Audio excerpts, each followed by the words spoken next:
Poverty is systemic. Systems are stubborn and they require targeted intervention. And if it's not intentional, then it will not go away. And our children's children will inherit the problems that we were not brave enough to face.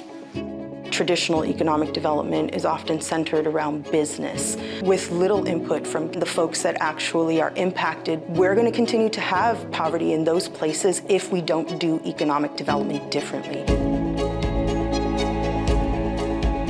Inclusive economic development means you've got to talk to the people who are closest to the challenges that they find themselves in. That means we've got to talk to young people. We must also talk to community residents. What kind of community do they want to live in? Inclusivity in the process means that you're having conversations with the community and the community residents every step of the way, not only as part of your planning, but also as part of your implementation. We have to create opportunity that helps people imagine something different. Many people are in the jobs that they are because of life circumstances. They had to go into that space.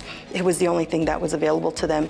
And I think it's our job as leaders to create an economy that has more opportunity for people who traditionally have felt like they've only had one choice or very few options. So Just San Bernardino is a diverse coalition of 9 community-based organizations working across sectors and 4,500 residents who helped develop what we're calling the People's Plan for Economic Inclusion. To work together on a people's plan that will help us to inform not only ourselves and community, but also decision makers in the electorate and the business community to work more intentionally at the center of what a more just economy looks like for this region. Not driven by business, but driven by community.